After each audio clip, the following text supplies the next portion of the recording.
I want you to join me in visualizing someone in your life right now that you have to work with on a regular basis, that you have a difficult time connecting with. Maybe that person that just rubs you the wrong way. Maybe that person you rub the wrong way, because we do that, right? We don't think we do, but we do. Visualize the conflict that occurs when you interact with that person, the stress you feel when they come into the room, the anxiety you feel when you have to ask them a question or request something from them. Physiologically, the human body changes. We have a physiological change when we are around someone that we're not comfortable with, that we're not in sync with. That fight or flight response kicks in. We get anxious. Our defense mechanisms go up. Why does that happen? It's because, honestly, humans like being around others that are like ourselves. But that's not reality, is it? Every day, we have multiple personalities we got to deal with. We have those who are unpredictable. We have those who are quiet and don't speak up much. We have those who are inquisitive and ask all the questions. We have those who are more the leader and they take the lead and they come out and they create that conversation at all times. This is our life with athletic directors, with colleagues, with supervisors, and we have to be prepared to be successful in those conversations. The reality of it is why does this matter? Because only 7% of our conversation is verbal.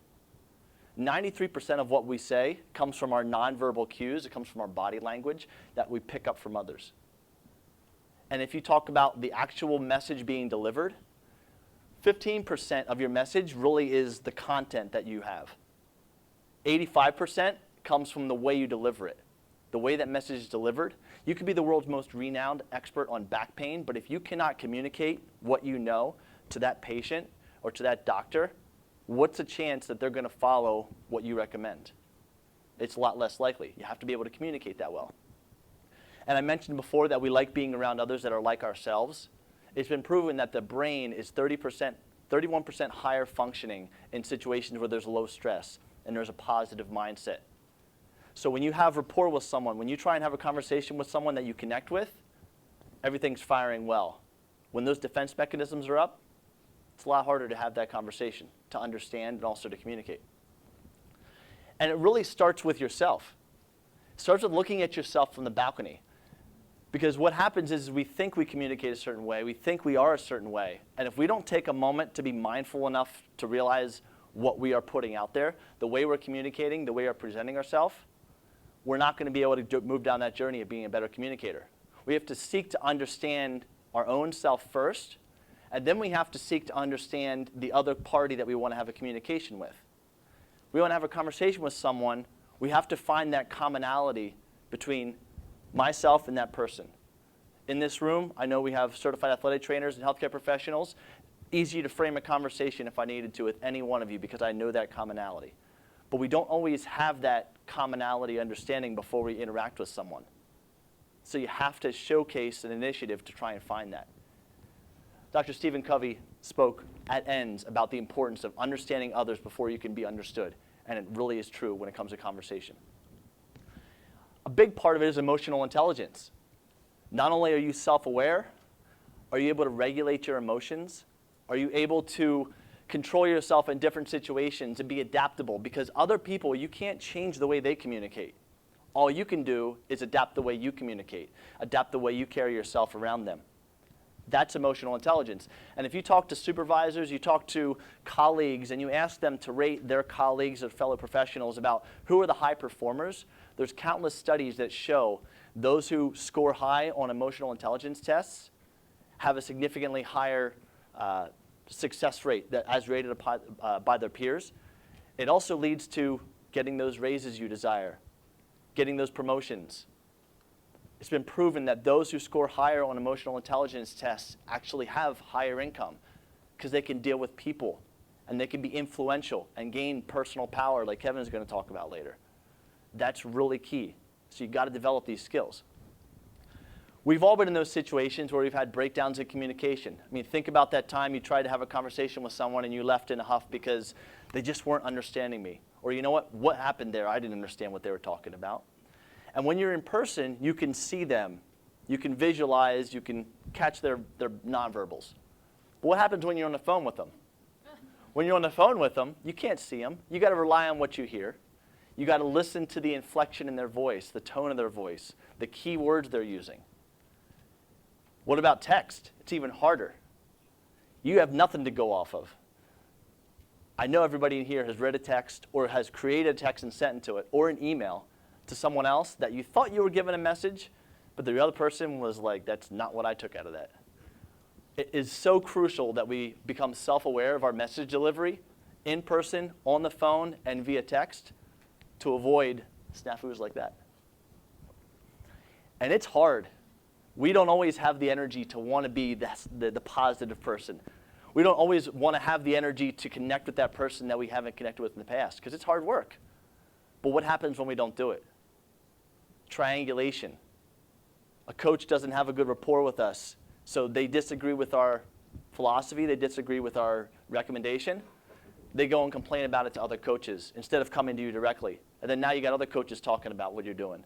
And then maybe they go to the athletic director, they go to your supervisor. If we don't take the time to invest in that rapport, you got to have the energy, because you're going to have more energy you have to expend afterwards. And as healthcare professionals, rapport is the foundation of our communication. Rapport is the foundation of building influence. And building influence is how you gain personal power. That's how you make an impact in what you do and work with diverse groups of people like we have to on a daily basis. Dale Carnegie in 1937 wrote a book, How to Win Friends and Influence People. This book changed my life when I read it in 2006. These tenets still hold true that he wrote in 1937 today about how we need to work with others and how we need to gain influence in others and how we need to understand others. These are so important for us to learn and study because it will help us be a better communicator. If you haven't read this book, I challenge each and every one of you in this room to take some time this summer and put this on your reading list, because it is very important information. Common sense is not always so common, but we have to work at it. So now I'm going to ask you to picture, who are those people in your life that do connect? We all have them. This is my Aunt Sharon McCarthy. Passed a few years ago, but she still lives on in her spirit, and I still remember to this day every interaction I ever had with her. She always made you feel like you were the most important person in that room when you were talking with her. Conversation was on point because she always listened. She showcased that she was interested in you no matter what you were talking about. Or maybe you have my pap here, my grandfather, John Stevens. At 81 years old, still today, every person he comes in contact with, he develops a connection with. And whether you agree with his political stance or his thoughts on anything, that doesn't matter, because you leave that conversation thinking, hey, I'd like to chat with John again sometime. And that's a key. You don't always have to agree. But do you leave that other person wanting to come back and have a conversation with you again in the future? And on yourself as well. It all starts with that space between you and the other person. This is when that first impression happens. This is the first thing before you even say a word that we have to gain control over. And you can look at it in two ways. You can look at that space between you as that space that connects us, or you can look at that space between you as the space that separates us. You have to be intentional in that mindset, because if you go into a situation where you want to have a conversation with someone or you want to connect with people in a room, and you look at that space as that connect us, you already start the process of finding that commonality between you and the others. And then you pay attention to their body language, which I'm going to talk about. You pay attention to the way you carry yourself and position yourself so that you can better connect with them, versus seeing that wall between you and that person to delay or make more difficult that conversation you need to have. It starts with smiling. This is your logo. Your smile is the first impression. It's your opening line to everyone you come interact with. And whether you're going to have a deep conversation with someone, or it's just simply saying, Dwayne, how you doing today? Great to see you. Something like that, it changes how people feel. Smiles are contagious. And we're not just talking about faking a smile. We're talking about an authentic, Duquesne, smizing smile. We're talking about using your eyes, using your muscles in your face to truly showcase that you're glad to have that conversation. And it is hard. We have stuff in our lives that happen every day that makes us not want to smile. We have stuff in our past. We have people who have wronged us. And that is tough. But what I can guarantee you, if you put effort into it, it's not only contagious for others, but if you force yourself to put this genuine smile on, even if it's a matter of taking a bunch of selfies and looking at yourself, it changes it inside.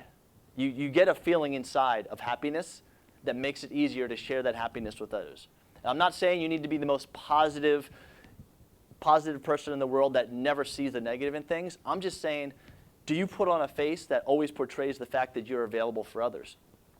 And I talk often about the 6 P's of presence, the first one being positive. But also, what else are you doing to control that space between? Your posture. Do you showcase that you're confident in what you do as a certified athletic trainer? Do you showcase poise in handling difficult situations, controlling your emotions? You don't blow up at someone when they do something you didn't agree with, but you maintain composure.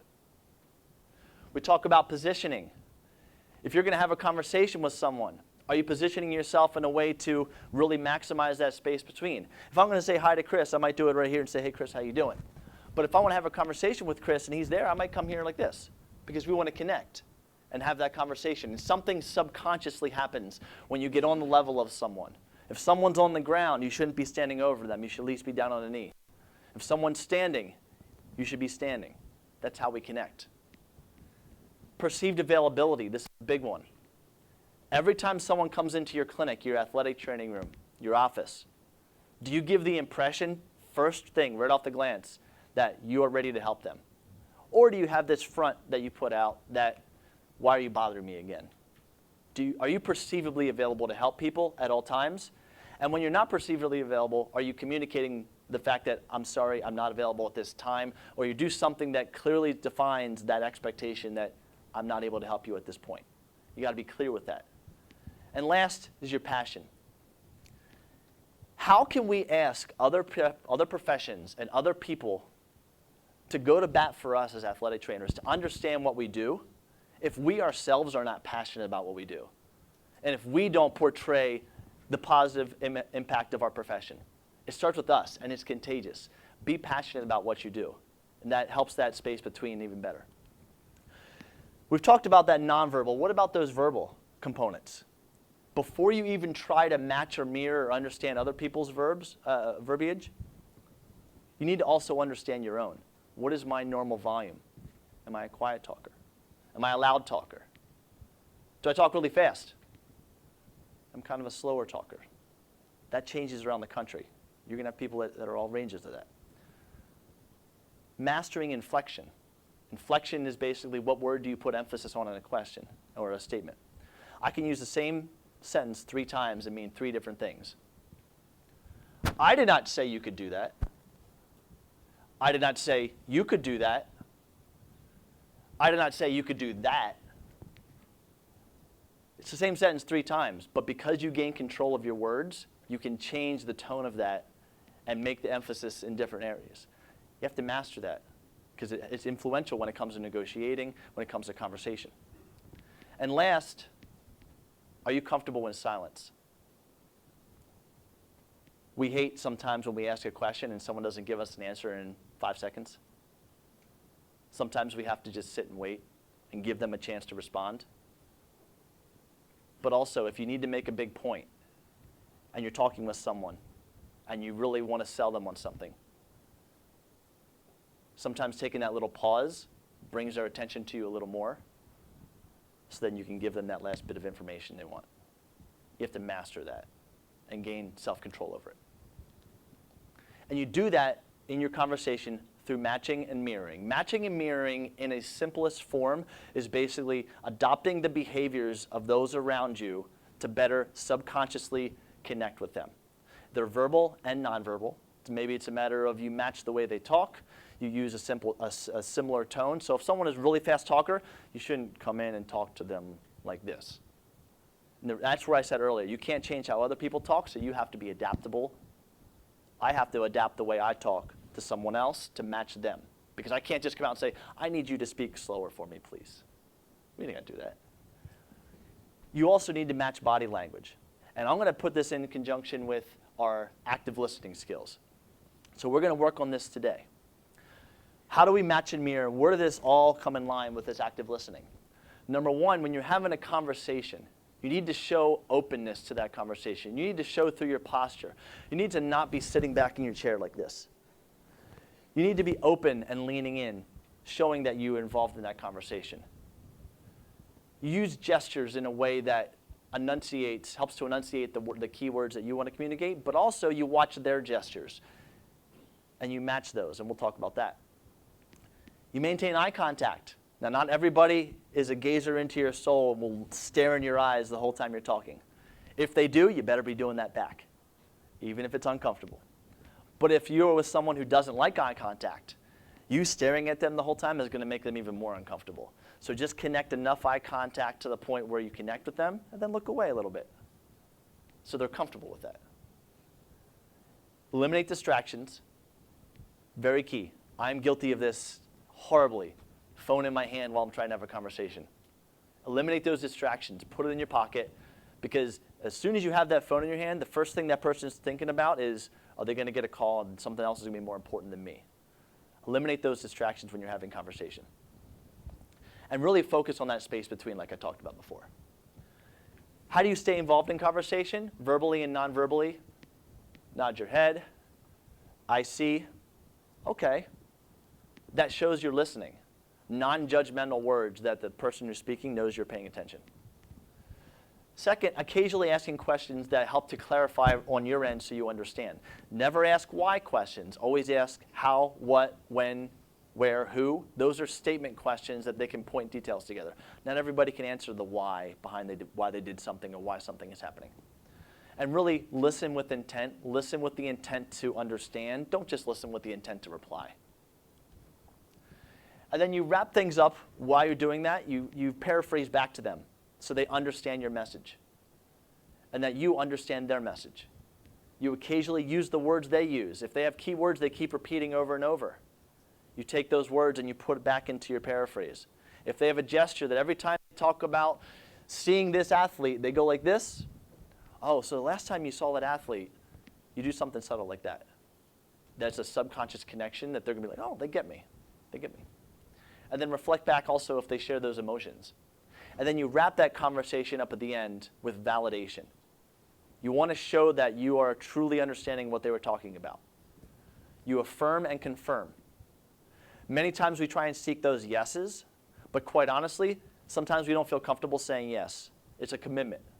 But if you can get people to give you the information you need by getting them to say no to certain things and rule them out, and then you get them to say, that's right, in terms of you hit it on the head, that's how you can let that guard down and get more of that conversation flowing when you have a request from someone or you want to try and influence them a little bit.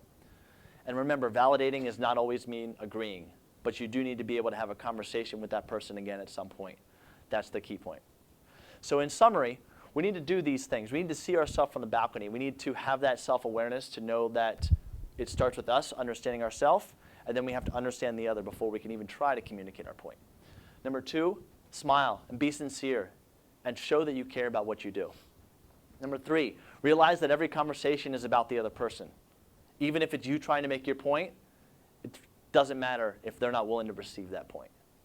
And last, sharpen your body language. Hone these skills. Study matching and mirroring. Audio record yourself talking. Know what you do and know how you can master that so you can have better conversation with others. I want to leave you with one last challenge. I talked about the book already. That's one. This is your other challenge. I asked you in the beginning to picture that person that you have difficulty connecting with. In the next month, someone, whether it's that person or someone else, someone that you have to work with on a regular basis, I want you to take the initiative to reach out to that person and say, hey, you want to go grab a drink sometime? If they like beer, go out for a beer. If they like coffee, go to Panera. If they like chocolate milk, go to a diner. Whatever's most comfortable for them. And your whole intention of that conversation is this, just this. I want to get to know you better and make that conversation about them. You'll have a chance to talk about yourself. But show that you care about them, and you will be amazed at how that guard will go down and how you're going to be able to have an effective, more effective partnership with that person to do the things you need to do in your job. Thank you.